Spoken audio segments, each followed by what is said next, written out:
जय श्री राम। संत असंत वंदना। अब मैं संत और असंत दोनों के चरणों की वंदना करता हूँ। दोनों ही दुख देने वाले हैं, परंतु उनमें कुछ अंतर कहा गया है। वह अंतर यह है कि एक संत तो बिछुड़ते समय प्राण हर लेते हैं और दूसरे असंत मिलते हैं तब दारुण दुख देते हैं। अर्थात संतों का बिछुड़ना मरने के समान दुखदायी होता है और असंतों का मिलना। दोनों संत और असंत जगत में एक साथ पैदा होते हैं, पर एक साथ पैदा होने वाले कमल और जोक की तरह हैं। उनके गुण अलग अलग होते हैं। कमल के दर्शन और स्पर्श से सुख देता है, किंतु जोक शरीर का स्पर्श पाते ही रक्त चूसने लगती है। साधु अमृत के समान मृत्यु रूपी संसार से उबारने वाला और असाधु मदिरा के समान मोह, प्रमाद और जड़ता उत्पन्न करने वाला है। दोनों को उत्पन्न करने वाला जगत रूपी अगाध समुद्र एक ही है। शास्त्रों में समुद्र मंथन से ही अमृत और मदिरा दोनों की उत्पत्ति बताई गई है। भले और बुरे अपनी अपनी करनी के अनुसार सुंदर यश और अपयश संपत्ति पाते हैं। अमृत चंद्रमा गंगा जी और साधु एवं विष अग्नि कलयुग के पापों की नदी अर्थात कर्मनाशा और हिंसा करने वाला व्याध। इनके गुण अवगुण सब कोई जानते हैं, किंतु जिसे जो बाता है उसे वही अच्छा लगता है।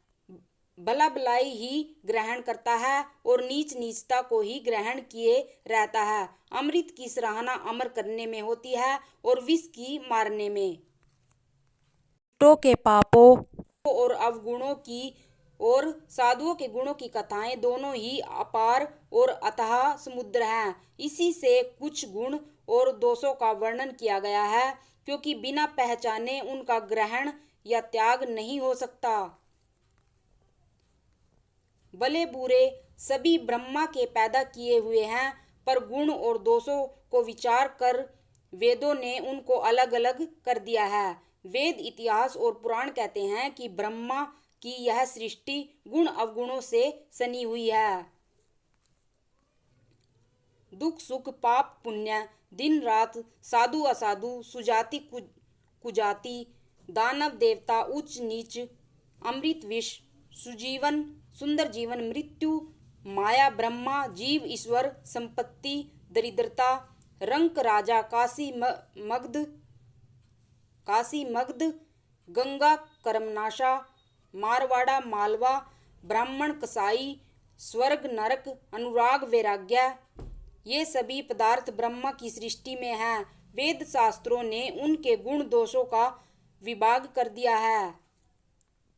विधाता ने इस जड़ चेतन विश्व को गुण दोषमयी रचा है, किंतु संत रूपी हंस दोष रूपी जल को छोड़कर गुण रूपी दूध को ही ग्रहण करते हैं।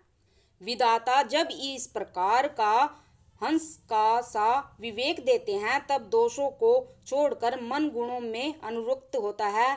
काल स्वभाव और कर्म की प्रबलता से ही भले लोग साधु भी माया के वश में होकर कभी कभी भलाई से चूक जाते हैं।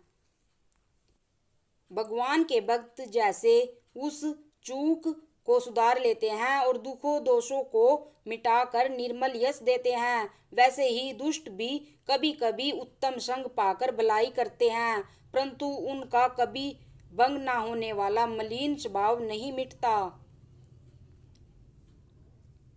जो ठग है उन्हें भी अच्छा वेश बनाए देखकर वेश के प्रताप से जगत पूजता है, परंतु एक ना एक दिन वे चोड़े आ ही जाते हैं। अंत तक उनका कपट नहीं निभता। जैसे कालनेमी रावण और राहु का हाल हुआ।